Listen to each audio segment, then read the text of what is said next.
Donc, bienvenue dans cette vidéo qui traitera le thème de la loi de composition des vitesses.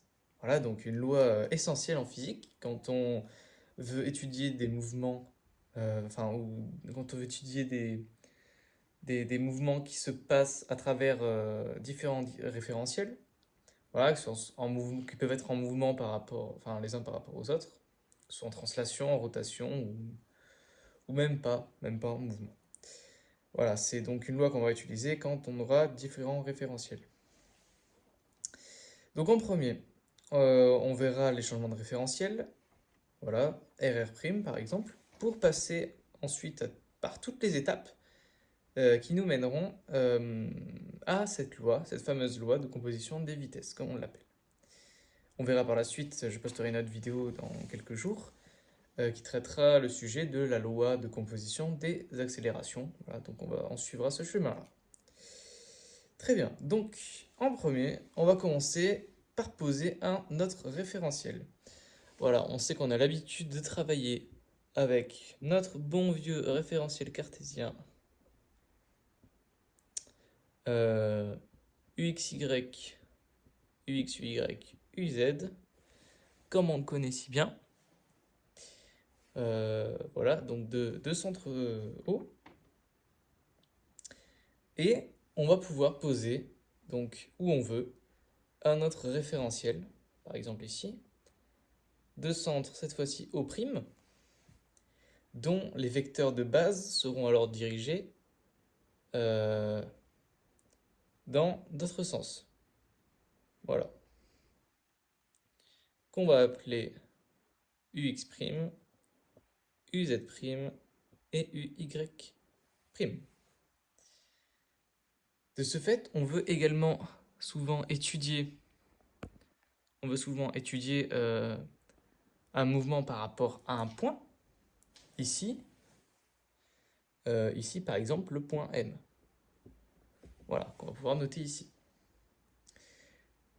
D'habitude, ce qu'on ferait, c'est qu'on étudierait son mouvement par rapport au référentiel O, UX, Y, UZ, mais cette fois-ci, on ne sait pas ce qui se passe, on a notre référentiel et on voudrait passer par celui-là également. Comment est-ce qu'on pourrait faire? Déjà, on aimerait en déduire la position de M dans R'. Voilà, on va les noter, on va les nommer R, référentiel R et R'. Très bien, en premier, on va chercher la position de M dans R'. Comment faire? On veut notre vecteur position de M dans R', c'est donc le vecteur position O'M. On cherche donc O'M. O'M, voilà, qu'est-ce qu'on sait? On a l'habitude de travailler avec ces repères-là. On sait que c'est égal donc à la composition donc de ces coordonnées, x', ux'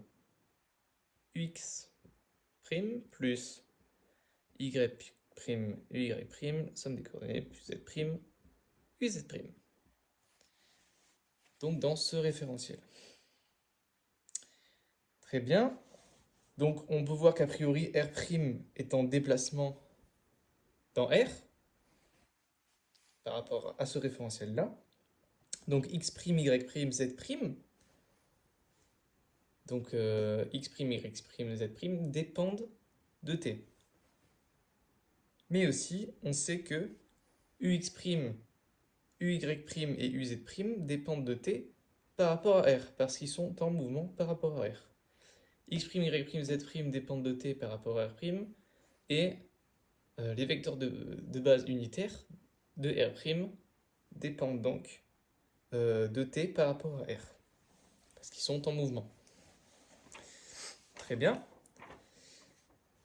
Alors, on voit alors que les vecteurs ici sont constants, donc les vecteurs de base sont constants dans R', mais sont peut-être variables. Enfin, le vecteur seront constants par rapport à R', mais seront peut-être variables par rapport à R, parce que ce repère sera peut-être en mouvement. Voilà, donc des vecteurs constants ici seront peut-être en mouvement par rapport à l'autre référentiel. On voudrait chercher cette fois-ci la vitesse de m dans R. On a la position de m dans R'. On voudrait la vitesse de m dans R', pardon. Qu'on va noter alors v de m dans R', toujours spécifié. Qu'est-ce que v de m dans R'? Comme on sait, c'est donc la dérivée du vecteur position au prime m dt par rapport à R', toujours. Donc le vecteur position de m dans R' par rapport à R', vitesse de m dans R'. Bon, m est pas très beau, c'est vrai, je vous l'accorde. Qu'est-ce que c'est? On sait qu'il faut donc simplement dériver. On aura donc noté autrement, c'est pareil, x' point, y' point et z' point. Le point signifie une dérivation par rapport au temps. Voilà, donc par rapport à dt. Avec comme coordonnées, enfin comme vecteur de base unitaire, les mêmes et ne changent pas. Parfait. Donc cette fois-ci, on va vouloir chercher le lien entre v de m dans R et v de m dans R'. Quel est ce lien entre la vitesse du point m dans le référentiel R et la vitesse du point m dans le référentiel R'? On va d'abord chercher la position, d'accord? Donc, on veut OM. OM, le vecteur position de m dans R. On sait que c'est égal à, en passant par R', ça sera égal avec la relation de Chasles, O' plus O m, plus O', m, pardon. Donc, O'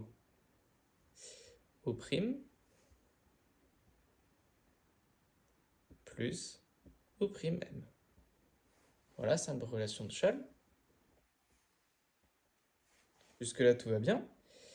Et on va vouloir chercher cette fois-ci la vitesse de m dans R, qui sera donc la dérivée du vecteur OM.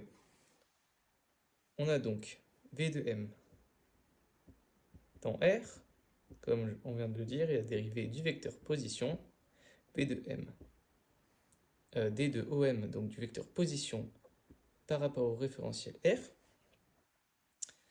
C'est donc égal d de OM à la dérivée de tout ce qu'on a ici. Ça sera donc égal à la dérivée de OO'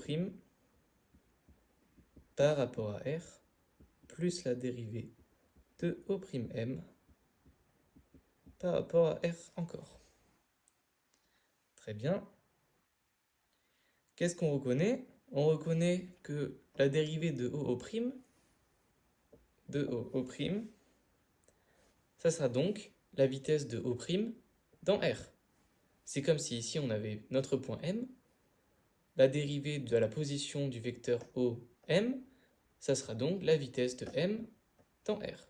Donc ici, la dérivée du vecteur OO', ça sera donc la vitesse de O' dans R. On a déjà ce terme. Très bien. On voit que ce terme apparaît. Vitesse de l'origine donc de R' dans R. On a déjà un lien. C'est pour l'instant pas mal. Il nous reste ce terme-ci à dériver. Donc, on va vouloir dériver d de O'M. d de O'M par rapport au temps dans R, toujours. Il faut bien spécifier le référentiel, sinon ça change. C'est donc égal à d sur dt de, on connaît O'M, on l'a noté juste ici. d sur dt de x' ux' plus y' uy' plus z' u z' dans R. Encore une fois. Qu'est-ce que ça fait tout ça? On connaît nos formules. Je vais le noter un peu différemment pour que ça nous fasse apparaître Vous allez voir, ça va nous faire apparaître plusieurs choses. Ça sera bien mis, comme ça sera plus compréhensible. Très bien, on dérive. On connaît nos relations donc de formule de Leibniz, pardon. J'arrive plus à parler. La somme des dérivés donc des termes. On a donc d de x', d de x, ux'. Ça nous fait donc du x' point ux'. On fait u'v plus uv'. u'v plus u fois v'. Donc ux' point, voilà, donc on va préférer le noter t de ux' comme ça sur dt, parce que, sous forme différentielle, parce que c'est un peu plus beau que de mettre un vecteur plus un point pour la dérivée. Voilà. t de ux' par rapport à r encore, plus, on va passer au terme en y, on fait la même chose, u'v plus uv', u' fois v, plus u, donc y', fois v', t de uy' sur dt par rapport à r. Plus, cette fois-ci, z' uz, qu'on dérive encore, u' v plus u fois v' sur dt par rapport à r. Parfait. On a donc tous nos termes. Et qu'est-ce qu'on voit ici qui apparaît? On peut rassembler ces termes. C'est alors la vitesse de m dans r'. On voit que c'est la dérivée donc, de OM', en dérivant OM'. C'est donc la vitesse de m dans R', pardon, de O'M. C'est donc la vitesse de m dans R'. Plus ça qui apparaît. Qu'est-ce que c'est que ça? Voilà. Comment faire pour dériver nos vecteurs unitaires ux'? Comment est-ce qu'on pourrait faire ça? C'est nouveau. Comment dériver alors ces vecteurs? Ça va être différent. Vous allez voir, il va suffire de faire un produit vectoriel. Alors, il faut savoir que si on a une translation de R' dans R, donc translation de R' dans R, on va avoir ux', uy' et uz' qui seront constantes. En effet, parce qu'on aura juste une translation. Donc les vecteurs de base en fait, ne vont pas changer. Voilà. Si on fait une translation, on voit qu'ils ne changent pas. Pareil, si on a un référentiel ici, par exemple, je ne sais pas, un autre référentiel ici, si on fait une translation, les vecteurs de base ne changent pas. Cependant, si on fait une rotation, on voit qu'ils vont changer. Donc pour une translation, on a la dérivée qui est nulle. Donc ce terme sera nul pour une translation. En effet, comme les vecteurs unitaires seront constants, vu qu'il n'y aura pas de changement pendant une translation, eh ben, les dérivés seront nuls. Cependant, si on a une rotation de la part de ce référentiel, si par exemple on a une rotation des vecteurs de base, on voit que les vecteurs de base ne sont pas constants, comme par exemple pour la base cylindrique, les vecteurs sont des vecteurs tournants, comme vous savez, surtout pour Eφ ou Eθ si vous l'appelez comme ça. Comment faire donc pour dériver tout ça? Alors, c'est très simple. On va alors introduire une nouvelle notion. Voilà, un nouveau vecteur, le vecteur vitesse angulaire, ou vecteur de rotation dite instantanée. On va commencer par d de ux, donc d de ux', pardon. Sur dt, ça sera donc égal au vecteur vitesse angulaire de r' dans R, noté oméga majuscule, qui sera alors vectoriel ux'. Donc ça, c'est très intéressant. Donc la dérivée de ux', c'est le produit vectoriel entre le vecteur vitesse instantanée, vitesse angulaire, gamma de r' dans R, et donc du vecteur de base unitaire, ux'. Donc on voit que ce sera pareil pour, par exemple, pour la dérivée de uy' sur dt, c'est analogue. C'est le même. Voilà, donc pareil pareil pour z'. Ça fera donc u z'. Voilà. De manière analogue avec les trois vecteurs. Très bien. Donc la norme de ce vecteur-là, donc du vecteur vitesse instantanée, c'est en fait la vitesse angulaire pardon, de r' dans R. Donc on peut le voir ici, qu'il sera suivant uz. On sait également que le vecteur vitesse angulaire est collinéaire à l'axe de rotation. Donc si par exemple il effectue une rotation suivant z, par exemple on a un référentiel comme ceci, on est suivant z, on effectue une rotation autour de z, de oméga, on aura le vecteur vitesse instantanée qui sera collinéaire à uz. Voilà. Ça, pour l'effacer. Donc vecteur vitesse instantanée collinéaire à uz. Donc dans le sens direct, ça sera positif, et indirect, négatif. Voilà. Donc on va pouvoir continuer notre calcul. Il nous manque quand même ce terme. Ça nous donne donc la somme de ces trois composantes, ce qu'on a trouvé. On va pouvoir factoriser par le vecteur vitesse instantanée. Ça nous fait donc oméga de r' dans R, vectoriel ux', uy', uz'. Et qu'est-ce que c'est ux', uy', uz'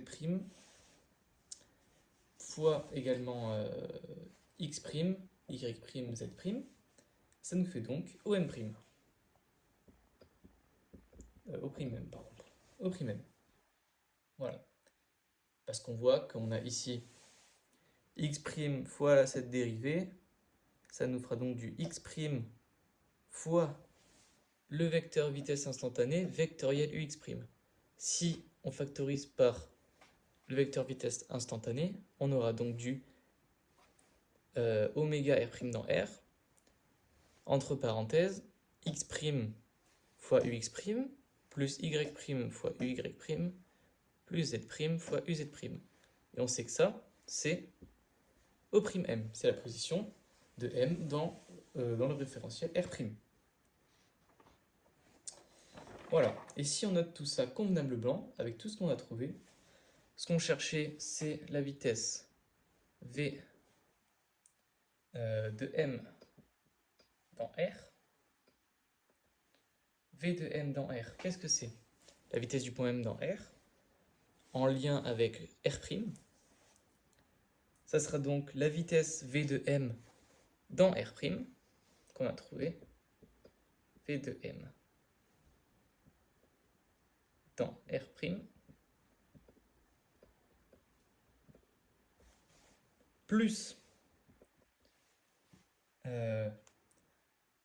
plus ici V de O' dans R, plus V de O' dans R,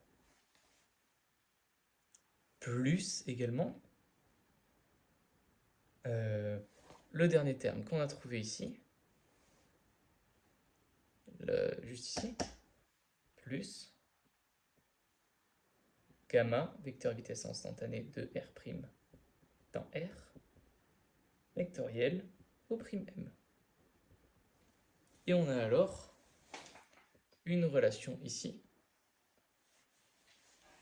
qui nous relie la vitesse relative à R, la vitesse relative à R', ici.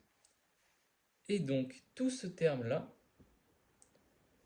qu'on appelle cette fois-ci la vitesse d'entraînement, notée VE, vitesse d'entraînement. Voilà, la vitesse d'entraînement, donc VE, et alors la vitesse d'un point dit point coïncident, noté MC. C'est le point fixe dans R' superposé à M à l'instant T. On a donc VE qui est égal à la vitesse donc, de ce point, MC par rapport à R. On se retrouve alors pour une prochaine vidéo pour la loi de composition des accélérations.